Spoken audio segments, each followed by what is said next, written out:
Vous avez les cheveux qui se cassent et vous ne comprenez pas pourquoi. Vous avez essayé de changer de routine, de changer de produit, mais rien n'y fait.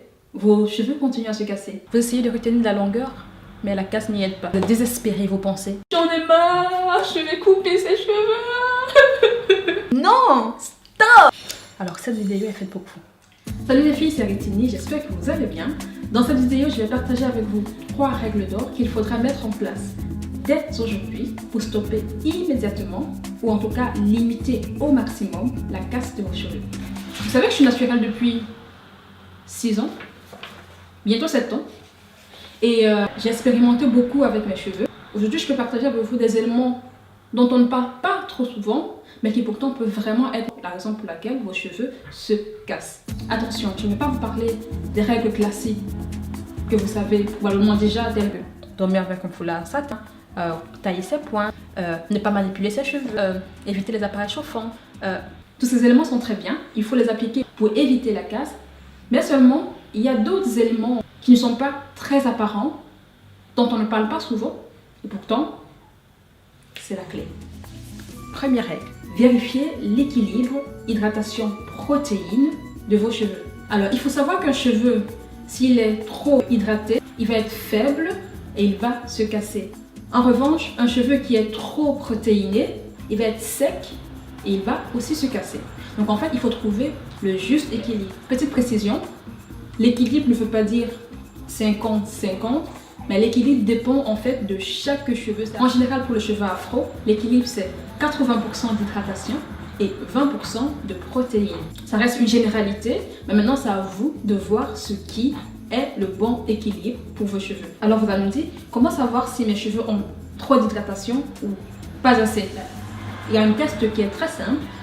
Vous prenez une mèche de cheveux, vous l'attrapez entre le pouce et l'index et vous tirez dessus. S'il se casse sans que vous ne l'ayez assez allongé, alors votre cheveu a trop de protéines.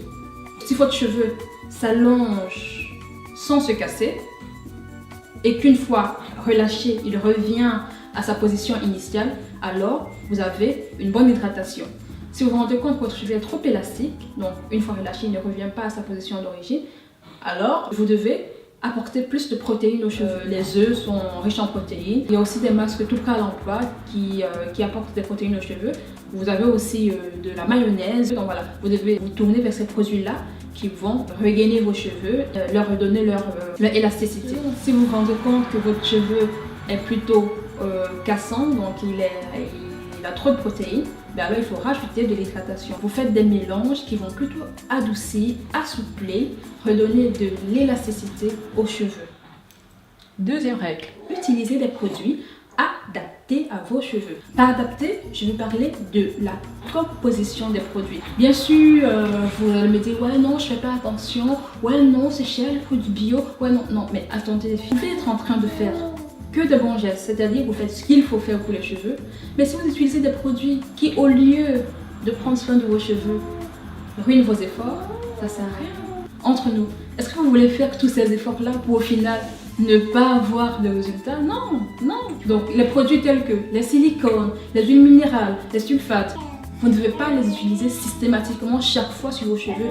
Ça doit être des produits que vous utilisez de façon exceptionnelle, en passant, une fois de temps en temps, parce que vous voulez tester autre chose, parce que vous n'avez pas vos produits habituels. Mais ça ne va pas faire automatiquement partie de votre routine capillaire. Le silicone, par exemple, il va gainer votre cheveu, il va lui donner un aspect doux, brillant, soyeux, tout ce que vous aimez.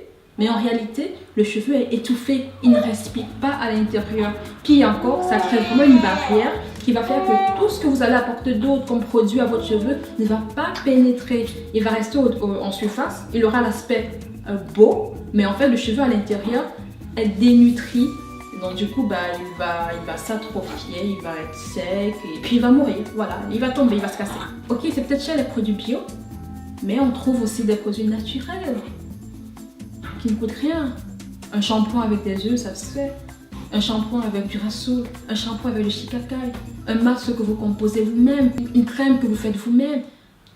Troisième règle, il faut déterminer le type de porosité de vos cheveux. Avez-vous déjà entendu parler de porosité? Oui. Oui? Non? Ah ben aujourd'hui on va parler de porosité. Il existe 3 types de porosité, donc le cheveu à faible porosité, le cheveu à forte porosité et le cheveu normal. Il est important de savoir où est-ce que vous vous situez parce que c'est ce qui va déterminer le type de soin, le type de produit, les méthodes à adopter pour prendre soin de vos cheveux. Le cheveu est retrouvé dans sa partie extérieure par des écailles, ce sont les cuticules. Donc en fait, le cheveu très poreux a des écailles très ouvertes en fait. Le cheveu très peu poreux a des écailles très resserrées. Et le cheveu normal a des écailles ni trop ouvertes ni trop fermées. C'est juste ce qu'il faut. Donc si vous avez des écailles très fermées, lorsque vous faites des soins, vous devez chercher à ouvrir ces écailles pour que les produits, donc l'hydratation, les soins que vous apportez pénètrent dans vos cheveux et faire le bien qu'ils sont censés lui faire. Si vous avez des cheveux qui sont déjà ouverts, votre challenge sera de refermer ces écailles-là afin qu'ils emprisonnent en fait l'hydratation et tous les bienfaits que vous avez apportés afin de les garder bien scellés et qu'ils ne se battent pas. Donc, non, si vous avez les cheveux normaux, ça c'est le rêve, vous faites un peu ce que vous voulez, donc vos cheveux ils vont tout prendre, il n'y a pas de souci. Je vais parler de mon expérience parce que quand je suis retournée au naturel, je ne savais pas en fait qu'il y avait donc ce type de cheveux poreux, peu poreux, etc.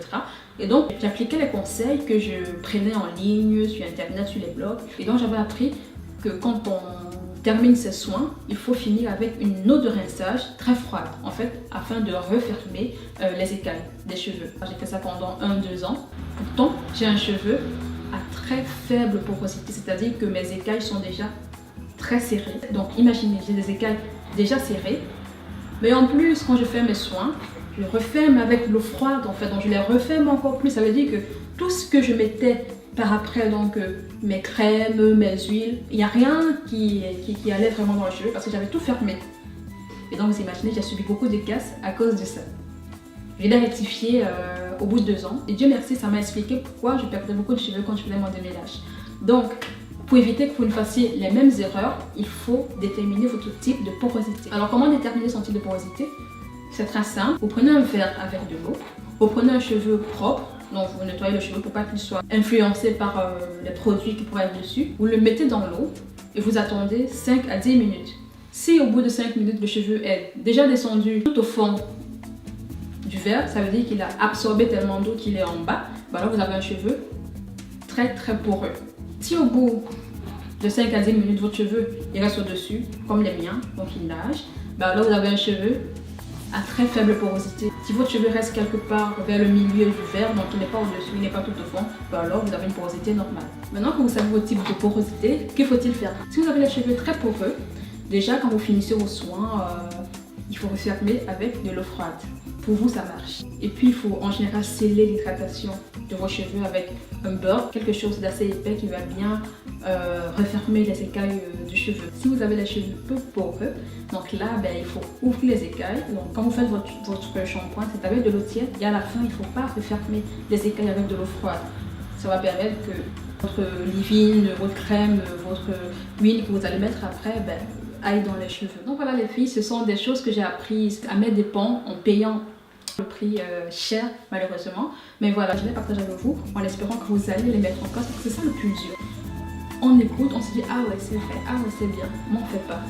Mais après on se plaint quand même qu'on a des cheveux qui ne poussent pas, qu'on a des cheveux très cassants. Il faut faire quelque chose les filles, il faut bouger, il faut bouger. Si vous voulez que ça change, changez ce que vous faites. Alors là, vous avez probablement entendu des bruits de bébé dans cette vidéo. C'est mon neveu, il est avec moi, sa maman est sortie. Et comme je voulais filmer cette vidéo aujourd'hui, je l'ai fait, voilà. Bonjour à tes patounettes. Bonjour toutou. Donc voilà les filles, j'espère que cette vidéo vous a été utile. Mettez-moi des pouces vers le haut si vous avez apprécié, si vous aimez revoir d'autres vidéos dans ce genre. Si vous avez des questions, laissez-les dans les commentaires. Si vous avez des suggestions, laissez-les également en commentaire. Donc voilà, je vous fais de gros bisous, je vous dis à très bientôt. Bye.